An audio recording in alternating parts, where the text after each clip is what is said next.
Sem dúvida que há ganho, nomeadamente do ponto de vista do bem-estar e do ponto de vista das condições materiais de vida, sem qualquer dúvida disso, não é? Nós temos muito mais coisas à disposição, muito mais suportes e facilidades tecnológicas, muito mais possibilidades de consumo, muito mais possibilidades de criação de riqueza, etc., sem dúvida nenhuma. Também temos um conhecimento que se desenvolveu imenso do ponto de vista essencialmente disciplinar, ou seja, por áreas temáticas de conhecimento,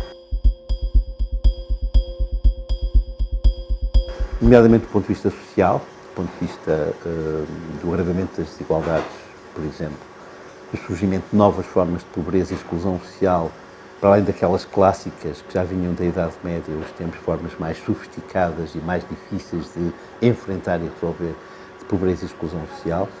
E eu acrescentaria até de exclusão psicossocial. Temos novos problemas ao nível comportamental e psicológico que foram criados pelo stress ligados a uma sociedade que se concentrou demasiado no bem-estar material e, enfim, alguns resultados à volta disso.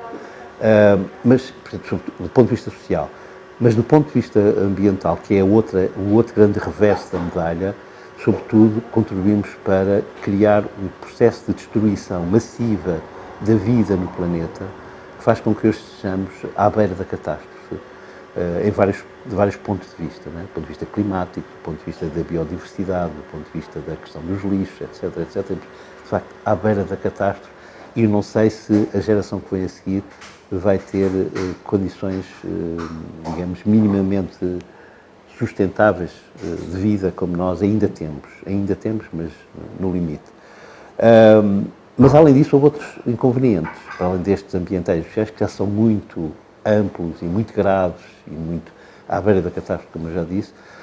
Por exemplo, perdemos a possibilidade de termos da diversidade da cultura uma riqueza, porque tendemos a homogeneizar culturas, tendemos a ficar intolerantes à diversidade cultural, tendemos para a arrogância cultural e, com isso, massificamos o mundo desse ponto de vista e tornámos-nos incapazes de retirar a riqueza que tem a diversidade cultural que existe no mundo.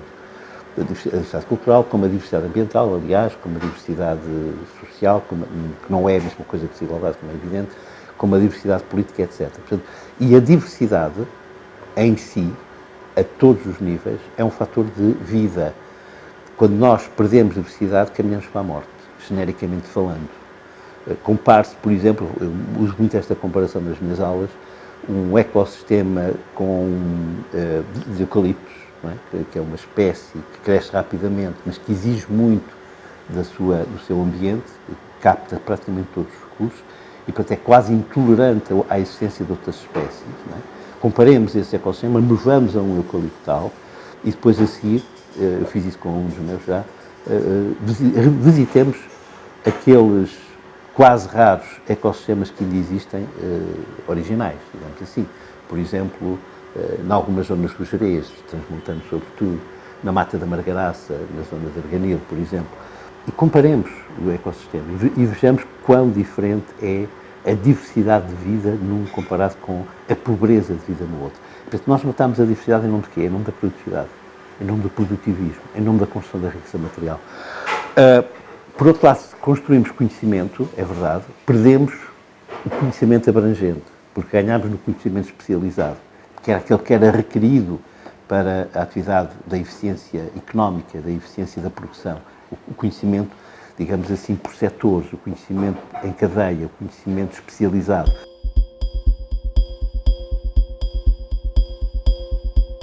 Perdemos o conhecimento generalizado, perdemos um Leonardo da Vinci, que sabia um pouco de tudo, não é? Perdemos a visão sistémica das coisas. Não é? Estamos agora a recuperar, felizmente, desse ponto de vista. O que significa que eu não tenho nada a certeza que o balanço seja positivo. E porquê é que não tenho a certeza? Porque estamos precisamente à beira de perder o planeta, perder a nossa sustentabilidade como vida humana, como espécie humana. E esse, para mim, digamos que é o indicador mais preocupante do balanço final deste processo. Portanto, eu suspeito por esta iminência da catástrofe, que estas vantagens que tivemos nestes 200 anos foram superadas pelas desvantagens que provocámos a vários níveis.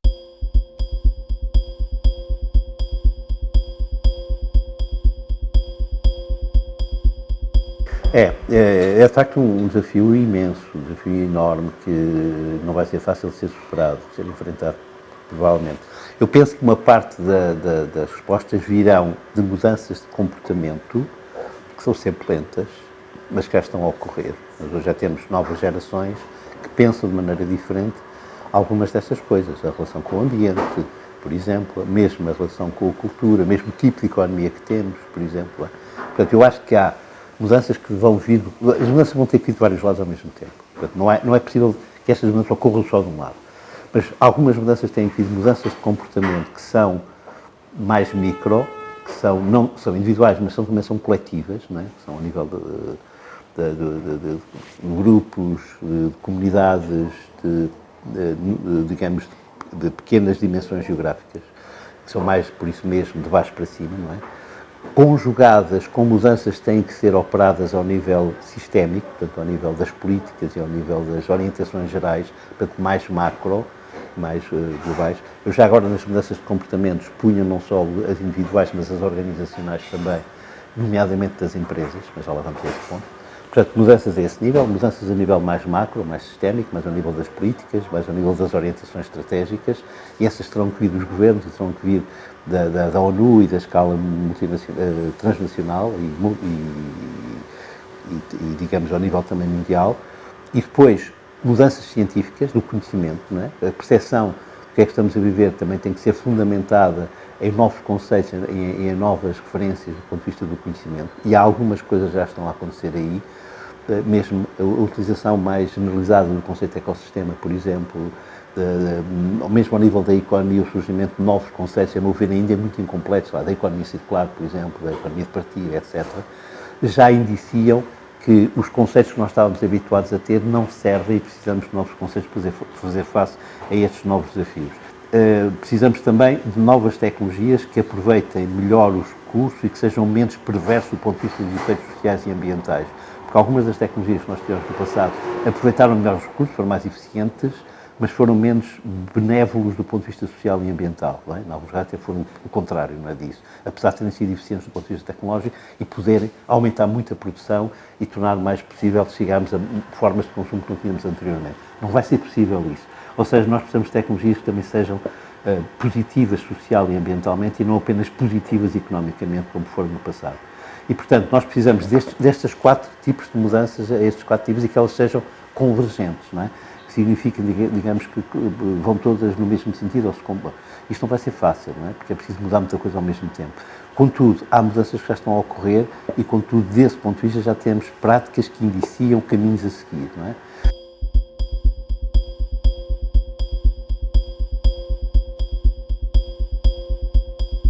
Nós pensámos muito, durante o período industrial, das relações industriais até aqui, e sobretudo no século XX, pensámos muito na dicotomia Estado-mercado, público-privado. Foi tudo neste binómio, o que era fora deste binómio tinha pouca importância. E foi exatamente isto que deu origem aos 2 grandes quadros ideológicos do século XX, né? Capitalismo e socialismo. Aliás, pela mesma ordem, socialismo e capitalismo. Claramente, estes dois, este modelo do século XX não serve para o século XXI. Não serve para, tanto o capitalismo como o socialismo, desse ponto de vista, foram incapazes de abordar e de resolver os desafios que tiveram pela frente a estes vários níveis. Não é? Capitalismo e socialismo foram ambos destruidores do ponto de vista ambiental, foram ambos de formas diferentes, provocadores de formas sociais ineficientes e suficientes, sobretudo. Não é? Mesmo o socialismo teve uma aposta social forte. Foram, do ponto de vista económico, aparentemente, o capitalismo foi mais bem sucedido que o socialismo, mas não foi capaz de conjugar isto com, para já, reconhecer outras formas económicas que não as clássicas, não é? E depois conjugar isso com os efeitos aos outros vários níveis, não é? Ambos tiveram avanços tecnológicos extraordinários, muito marcados pela luta que travaram do ponto de vista da guerra das estrelas e do ponto de vista dos avanços militares, mas foi por isso, não é?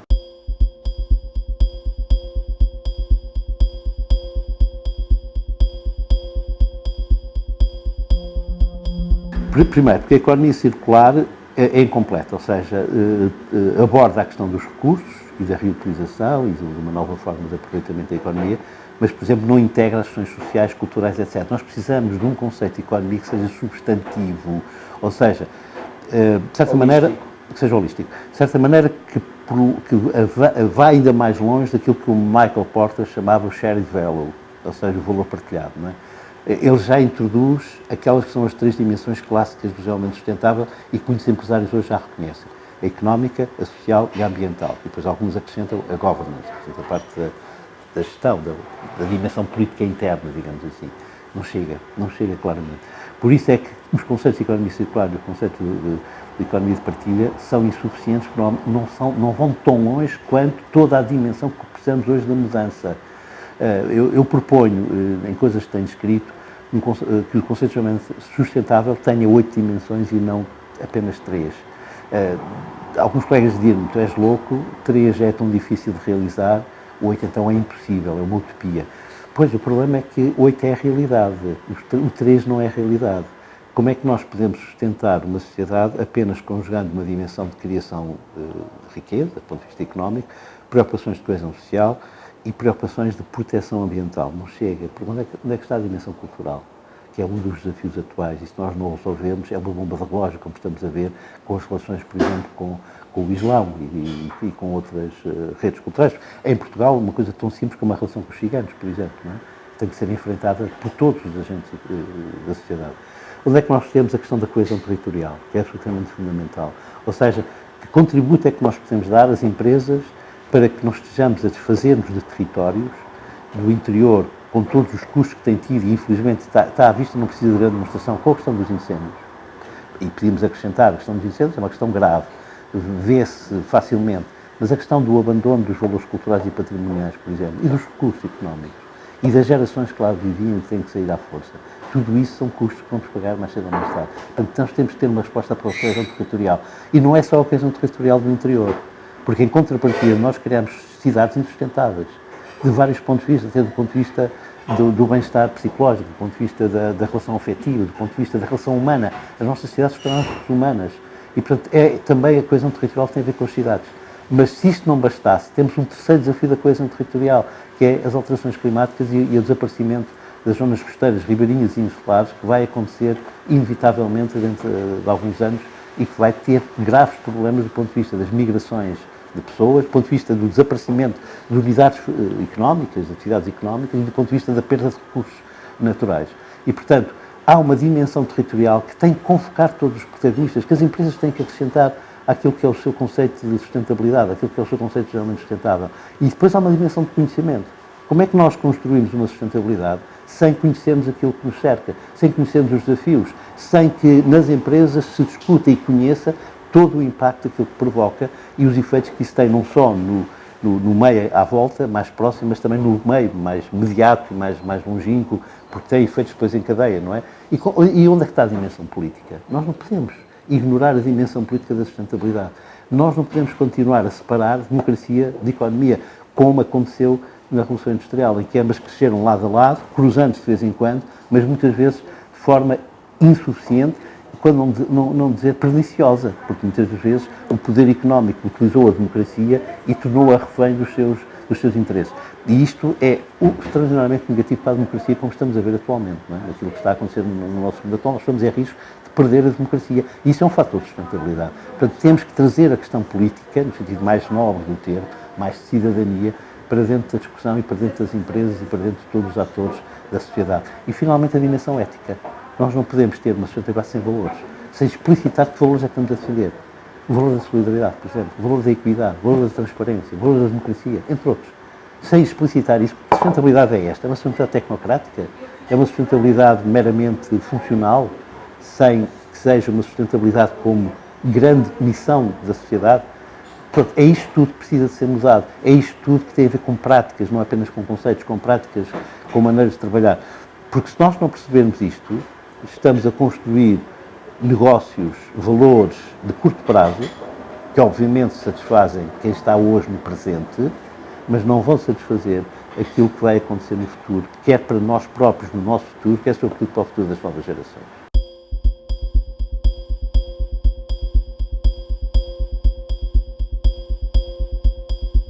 não. Claramente não. Mas é isso que eu ia dizer. Porque eu fui atleta, não de alta competição, mas fui atleta federado de um clube de âmbito nacional. Não vou dizer qual é, para não fugir suscetibilidades, mas é o Clube de Lisboa. Se for a dizer lá para lá, foi Benfica. Foi Benfica. E aprendi uma coisa. Bom, para já eu tinha características morfológicas e cardíacas para fazer esse tipo de corrida, que era as maratonas e as corridas de fundo e meio fundo, não é? Mas para mim isso foi uma lição, até como economista. Eu inicialmente, quando comecei a correr, corria como se fosse correr 100 metros, ou seja, dava tudo no início, não é? Para ir para a frente, gostava de ir à frente, não é? E depois rebentava. Não conseguia acabar a corrida porque rebentava. E aprendi que para fazer uma corrida de fundo e de meio fundo, ou mesmo de maratona, tem que se correr, ganhar ritmo devagar e sustentável, não é? Portanto tem que se aguentar, e que isso implica uma troca com o ambiente de oxigênio e de carbónio que não pode ser acelerado, tem que ser calmo e tranquilo. Pronto, e para mim isto é a imagem. Esta é a imagem que eu acho que as empresas têm que perceber. Elas podem querer ganhar tudo de uma vez, mas vão perder a prazo. Para elas continuarem a ganhar, têm que ganhar menos de cada vez para ganharem sistematicamente, de forma sustentável. Porque todos, não são só elas que ganham, é também a sociedade, é também o ambiente, é também o planeta que ganha, não é, com isso. E esta é que é a mudança fundamental de imagem que tem que ser dita, não é? As empresas estão a correr uma corrida de fundo, espero eu, não é? Que elas querem correr uma corrida de fundo, porque se elas querem correr 100 metros e ganhar tudo de uma vez, vão ter as mesmas consequências que eu tinha, depois não aguentava a corrida, que elas vão desaparecer e, sobretudo, o planeta vai desaparecer e, sobretudo, a sociedade vai desaparecer. Perceber que os ganhos têm que ser ganhos sustentáveis e não ganhos de ganância imediata, não é? Que é aquilo que acontece.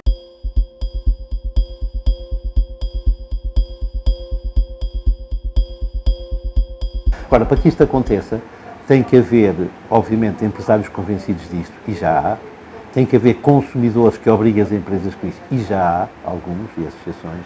Tem que haver governos que incentivem e, em alguns casos, obriguem as empresas a fazer isso, e já há, políticas, nomeadamente.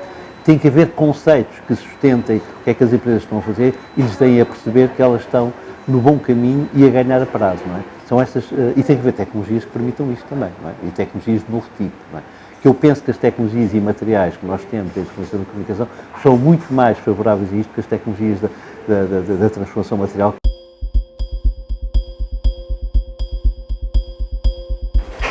Governança partilhada e participativa.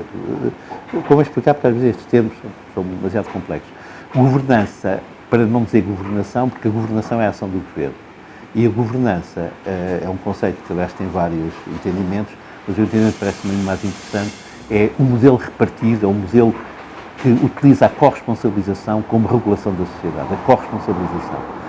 E a corresponsabilização significa, e depois há aqui uma enfatização, partilha entre atores de recursos, perspectivas, comportamentos, etc., partilha, e participativa significa democrática, não é? Que é trazer a democracia para dentro destes processos. Isto só é possível se nós tivermos o Estado não menos ativo, mas pelo contrário, mais ativo, mas mais parceiro, com as empresas fazerem parte deste modelo, portanto, através das suas lógicas de responsabilidade social, com as organizações da economia social e solidária, para estas organizações sem fins lucrativos, que têm um papel fundamental hoje nos buracos que os dois modelos, Estado e mercado, deixaram na sociedade. Exatamente, do ponto de vista social, ambiental, cultural e tal. São estas organizações que acabaram por preencher esses buracos e cimentar o sistema, e com as pessoas individualmente consideradas. São estes 4 atores que é preciso que trabalhem em conjunto. Isto é possível. Não, sem mecanismos de comando e controle, de forma mais atomizada, mais horizontal? Mais horizontal, mas haverá mecanismos de comando e controle que são construídos coletivamente. Isto é possível? A minha resposta é, isto já existe. Não é se é possível, isto já existe. Quer dar um exemplo? Quero dar, olha. Existe posso lhe dar vários exemplos até. Neste momento, na cidade de Lisboa, existem 16 grupos comunitários em 16 bairros de habitação social, onde normalmente os problemas são muito complexos, e que têm exatamente esta perspectiva de se juntarem as autarquias locais, os serviços públicos, algumas empresas locais, as organizações de intervenção social e a comunidade individualmente considerada, e as suas organizações, associações de moradores e pais, etc., para resolverem problemas como o desemprego, o lixo, a segurança, a relação entre grupos étnicos, e que uns grupos melhores do que outros, mas estão exatamente a enfrentar estes problemas e já com uma plataforma intercomunitária que junta os vários grupos. E aqui estamos a falar de uma governança local, que é onde é possível começar isto de uma maneira mais olhos nos olhos, mais diretamente. É onde, por exemplo, os empresários entendem melhor isto, porque eles próprios, como são membros da comunidade, e às vezes são simultaneamente comandante dos bombeiros, dirigente de uma IPSS, mas sobretudo pais de crianças que moram lá, não é? Entendem melhor isto do que uma empresa que está a sobrevoar o espaço porque é multinacional e tem mais dificuldade em entender isto, não é? Estas empresas locais.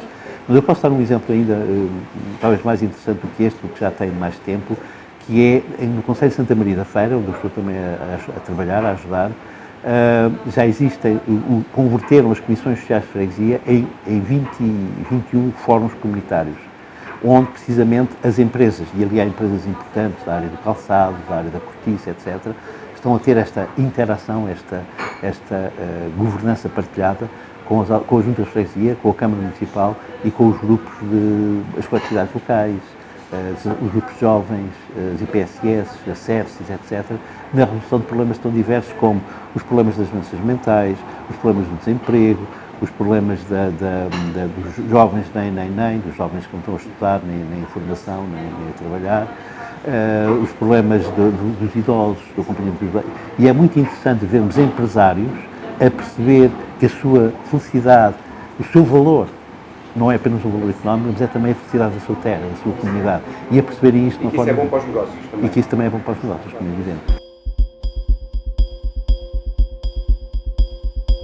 Um é este manual de grupos comunitários, exatamente tem a ver com aquilo que eu disse agora, não é? Porque tem a ver com a existência de grupos comunitários em várias zonas de Portugal, mas já em África, e precisamente fala dos grupos comunitários como um modelo de governança local partilhada e participativa, onde exatamente as empresas podem entrar. Mesmo em África nós temos já empresas a colaborar neste processo, que é muito, muito interessante.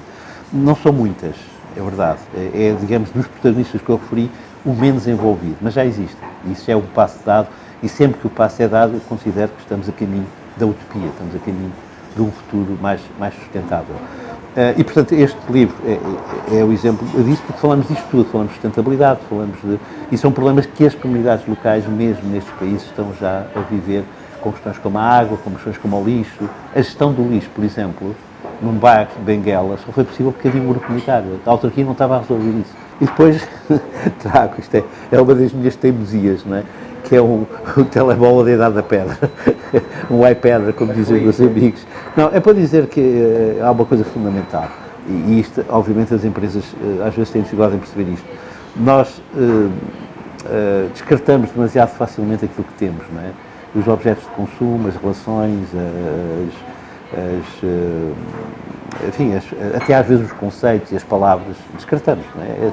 É a sociedade da descartabilidade que está a sociedade de consumo. Mas isso é terrível, porque gera desperdícios quando há coisas que ainda têm utilidade física, deixam de ter utilidade tecnológica. É o exemplo deste telemóvel, quer dizer, obviamente não faz coisas que hoje um iPhone faz, por exemplo, mas permite-me fazer aquilo que eu essencialmente preciso, que é fazer chamadas e mandar mensagens, não é? E como ele ainda funciona, eu recuso-me a pô-lo para o lixo, porque depois vai ser mais uma pequenina peça, mas que vai agravar o problema do lixo do nosso planeta. E, portanto, eu, enquanto ele servir, vou tentar mantê-lo para que não haja mais lixo. É uma pequenina contribuição, mas é um pequenino exemplo daquilo que eu acho fundamental nós fazermos.